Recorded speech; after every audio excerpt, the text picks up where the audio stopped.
Welcome back to the podcast today with me, Johnny Pardo. Today I welcome Dr. Shahrzad Jalali, and we're going to be talking about many things around trauma. We're going to be talking about psychology and much more in terms of today's show. So just a quick introduction to Dr. Shahrzad Jalali, and then we will dive into the conversation. So Dr. Shahrzad Jalali is a licensed clinical psychologist specializing in psychoanalysis, trauma, resolution, and relational dynamics. She integrates depth-orientated psychology, somatic interventions, and how do you say it? Carl Jungian. I can never say it. Carl Jung. Yes, Yeah, Jungian. Jungian Yes. principles to help individuals heal and transform emotional challenges into opportunities for growth. As an author and speaker, Dr. Jalali shares her experiences on trauma, emotional resilience, and self awareness, guiding others towards lasting psychological well being. So, welcome to the show today. Pleasure to have you, and I'm looking forward to hearing your perspective on all the work you're doing and the impact you're making out there. So, my first question, I just really wanted to know what is trauma for you? Because we hear this word a lot, and I know it means different things for different people. So, from the work you've done, what is it for you? That's a good question because I feel like nowadays we have this norm of pop psychology going on that we throw out a lot of words out there that I think maybe have lost their clinical significance to some extent and turned into just words that we use in everyday conversation. To point out a few, I hear a lot from people around me, oh, this person's so narcissistic or bipolar, or, obviously these are very serious clinical diagnoses, but I think when we use them in lay language, they're a little bit different significance. I think we're alluding to the behavior versus the clinical significance. And with trauma, it's the same thing. I think for the most part, all of us cannot escape at some point in our life, growing up or, kind of being present in the world, being impacted by some sort of trauma. Now, some of this is more serious and it turns into an actual clinical diagnosis of PTSD. And some is just kind of wounds that we all carry around, maybe are even unaware of, find ways to navigate them and work through them. And we show up in a community and do what we're supposed to do. But the problem is that this unprocessed pain or hurt essentially is dominating our lives and impacting all our behaviors, all our relationships, and everything we do on a daily basis. If I wanted to put it in just one sentence, trauma is unprocessed, problematic emotions that still linger in your psyche. Mm.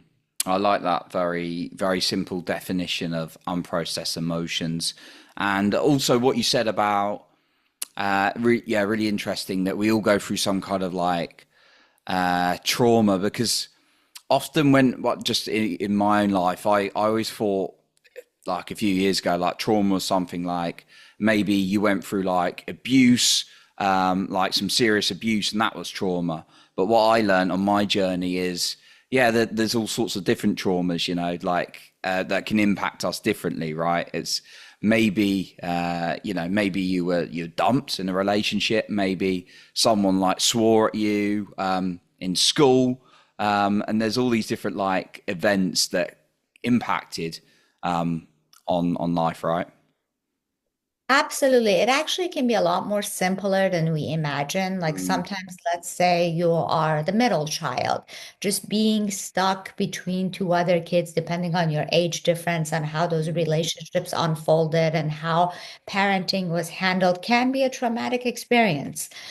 So it doesn't necessarily have to be a significant life event. Sometimes just the birth of a child after you, when you've been ruling the house for a while as an only child child can feel traumatic, right?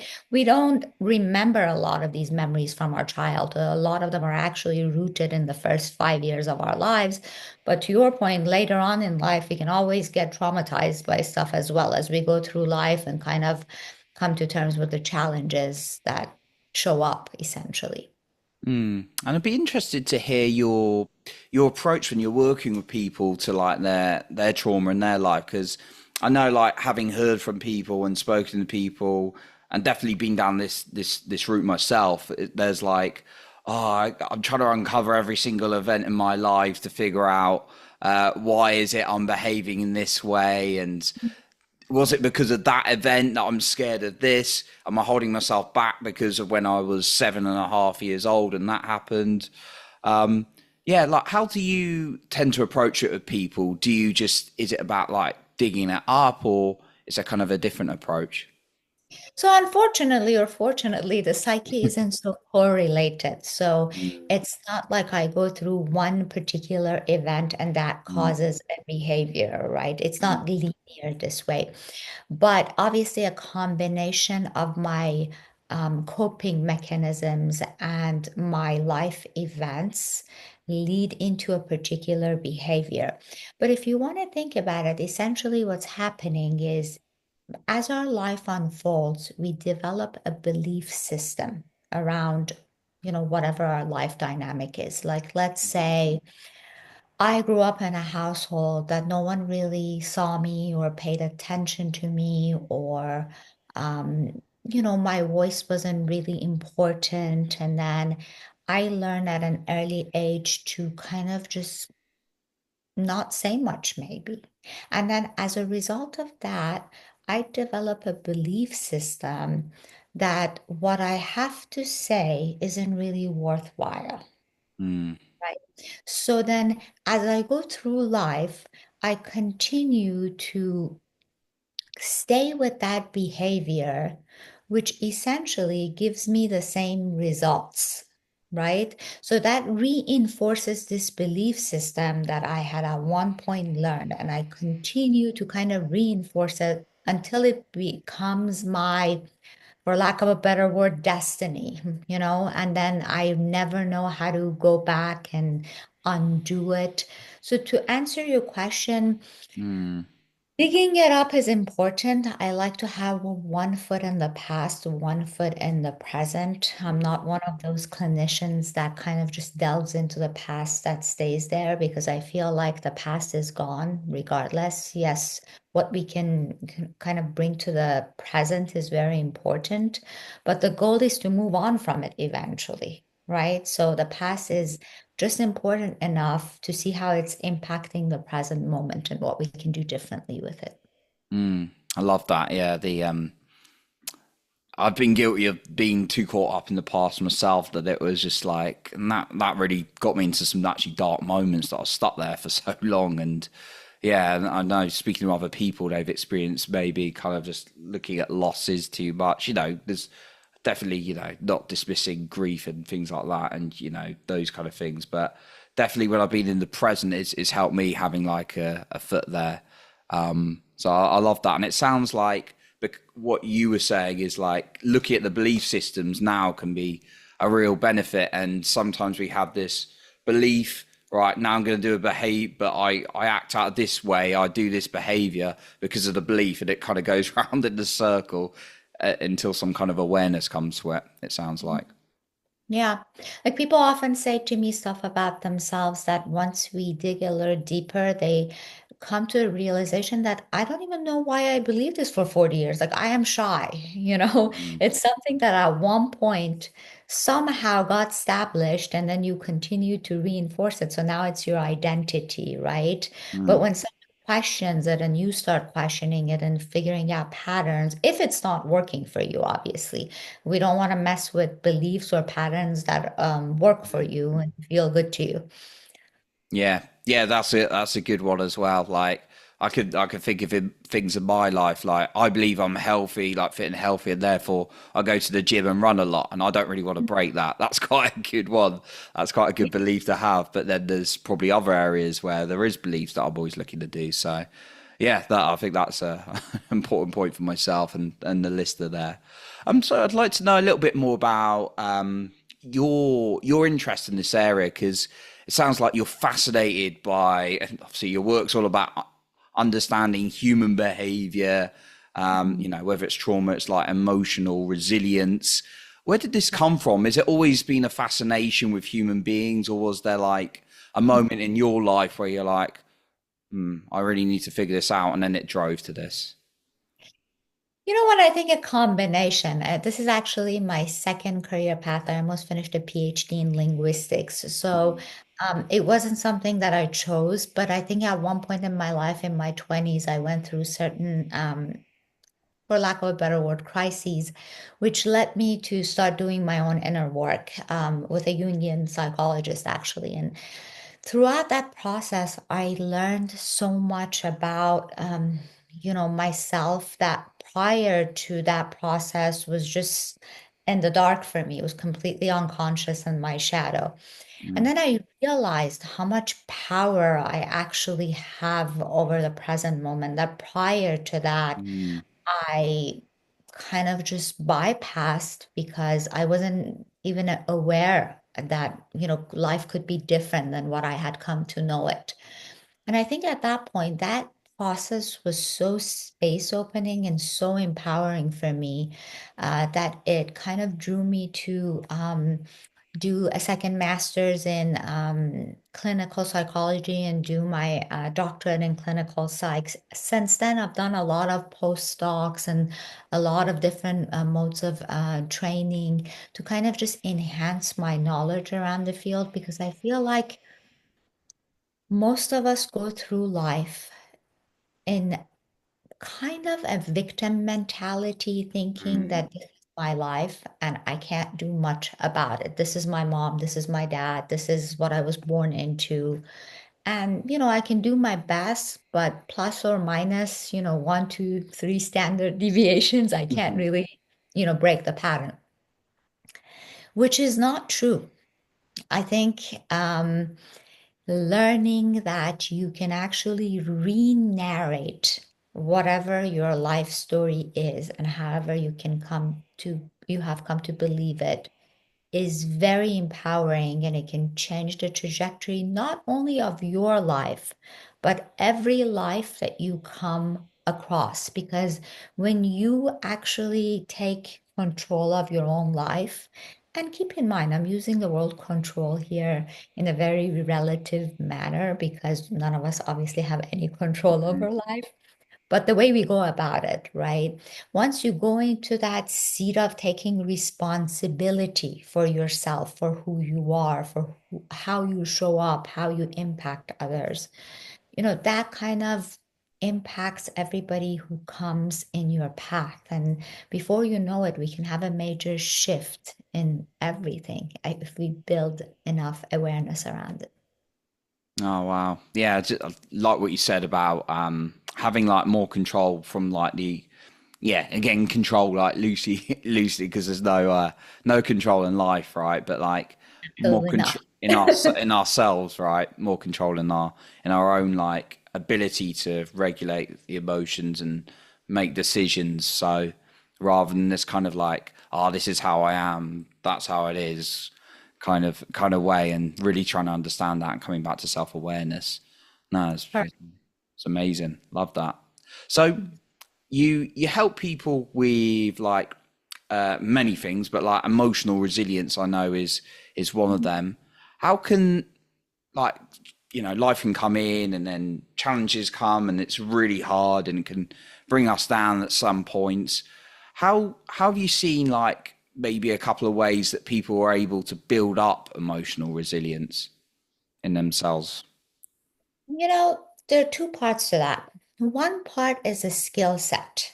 I Mm, mean, there are things that you can learn just on a visceral basis, your breathing, your, learning how to work with your body to kind of mm, deactivate the nervous system from that level of like hyperactivity, essentially, and taking your nervous system more from a aroused sympathetic state to a more relaxed parasympathetic state.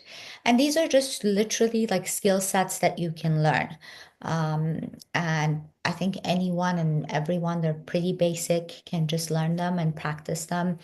Um, the challenge is most of us kind of do a breathing exercise for 2 minutes and then we get bored and we never do it again. And in a moment of tension, when we need to, kind of use that tool, it doesn't come to the psyche very easily because the psyche picks up on what it knows, the pathways that it has created, that it's walked down numerous times, right? So imagine, actually, let me clarify this. Imagine a field where there's a lot of grass. Okay. Now, if you walk on a particular path in this field, eventually you create a path from all the footsteps, right? But if you go down numerous paths, right, there's no pronounced path in the field, right? Yeah. What we want to do with our psyche is walk down this path so many times that it becomes very pronounced for the psyche. So the moment that I'm in distress, instead of yelling, my brain goes to the neural pathway it knows, which is breathe and calm down. You can kind of manipulate your nervous system right now, even though it's super escalated, Mm. right? So, what is that skill set? Which, as I said, is very tangible. You mainly work with the body to access the psyche. Therefore, everyone can use it. You can self-teach it to yourself and kind of just pick up books and, programs that teach it to you. Um, or you can obviously learn it from a clinician in any kind of therapeutic work. The other part, which is working with the unconscious, is a little bit more complicated. For that realm, you definitely need a guide because the Mm. unconscious is very dark and most of us get lost in it. So we need someone to kind of guide us through it and hold up a light. And that is the part that mainly goes back to what you and I just spoke about earlier, which is those traumatic patterns or memories or associations that cause us to partake in particular behavior. So the combination of these two skill sets or these two, I would say, therapeutic approaches eventually gets you to a place that you are more. Keep in mind, we can never fully tame our emotions. They're not meant to be fully tamed, Mm. right? But we can definitely have more control on its expression than, we normally tend to have, essentially. Mm. I love that, like the two parts of like the emotional, for the emotional resilience in terms of like skill sets and go and recreating a path for yourself, which is really powerful. Do you find that's very similar with beliefs? Because you talked about the nervous system and yeah, coming from like that fight or flight sympathetic response and then coming back into more of a parasympathetic, the kind of regulated parasympathetic part rather than the shutdown bit, but regulating the that being familiar. Do you find it similar with beliefs that you need to revisit the new belief or dismiss the old belief many times? So here's the thing, beliefs are rooted in thought, Okay. right? So something that I have come to think about enough times that it's created a belief. So once we target that original thought, essentially, the belief systems will get impacted. But essentially, yes, all of these work the same way. If we can go back and create a different visceral experience for it. What do I mean by that? So, back in the day, when a PTSD treatment started with people who would come back from war and had war trauma. And what they did in the beginning with it is they would go see these therapists and they would continuously talk about their trauma. And what they noticed is after a while, nothing really changed. Some of them even ended up more Mm. traumatized, beginning. So then they started to think, well, why is this happening? And they noticed that when you um, experience trauma, something happens in the body, right? And when you uh, talk about it from the same place of arousal in the body, you're essentially reintroducing that traumatic arousal to the body every time, Mm, right? So they realized, okay, what if this person remembers this trauma, but with a different visceral experience in the body? Like as I'm talking about it, my heart isn't really pounding really fast and I have more control over my breath and I can find some safety and security in the body. And I can remember that I've survived this trauma essentially. And that's when they're noticed that that is the only way you can actually process trauma properly. Because now the body can learn, or the psyche can learn, both of them together, that I can talk about this piece, I can remember this piece without it being painful or hurtful to me. So I can have a different visceral reaction than I had originally experienced with this particular incident. mm, And that's where healing starts to happen. So essentially, the body plays a very important role in the way we process these traumas. And the way to do it is to create a safe space for the body to remember that dynamic without the original arousal and pain associated with it. mm. So almost like consciously, it might be challenging. It could be very challenging for some parts, but like consciously thinking about it, and then you got the thought, but you're changing your body reaction maybe via something like breathing differently. Absolutely. Mm, Absolutely. So there are certain parts of the body, once you learn your kind of body a little bit better and you learn how you process emotions in your body, there are parts of the body that usually are more your anchors, your safe zones, and there are places in the body that you tend to experience more, I guess, arousal in. Like most people, when they talk about something traumatic, their chest, their belly, their core is where they process a lot of the trauma or they feel it, right? Maybe not so much, obviously, depending on the trauma and how the person experienced it, but maybe not so much in their um, feet. So you can use their feet as an anchor, as a resource that, they can shift their attention between that part and the part that feels the pain more and kind of use the anchor as a means to bring a little bit more resolution and groundedness to the experience. mm. I love that. I mean, what I can think of as an example in my own life, and that is when you might think of like a breakup, and actually, like when you're quite close to it, you might be thinking of her or them, and then you're like, your heart's a bit like there, and you're feeling like this kind of like, oh my god, like, and in this like you've lost everything kind of thing, or like you've been abandoned, like that sense of abandonment, which is something I struggle with for many years. But then like there'd be another point, you just see the same memory. I could see the same memory, and it'd be like, okay, and you're fairly neutral from whatever work I'd done. So yeah, that's the example I could think of in that instance. But from what you're saying is there could be a process to yeah go in and then go into some anchor points when you're in that memory. Yes, so you can, what you explained is a great example of how this naturally happens with time. Yeah, However, the yeah, caveat to that, sometimes that happens because we're just disconnecting with the pain. mm, And that by itself is another level of trauma mm, that now is seated in the unconscious, right? mm, But if we mindfully go into the pain when mm, it's happening, and learn how to manipulate it, meaning find comfort in the pain and not be scared of it and not run away from it or not get consumed in it, but to work with it, to dance with it, to kind of mm. learn to roll with it until it eventually loses that, grip over us. Then it's healing. Mm. I really like the distinction that's made me think a little bit about the things over life as well. About the time thing, and there's that old saying, time's the best healer, but I'm not convinced by that saying. So, yeah, I don't if you're think running time is the away, yeah.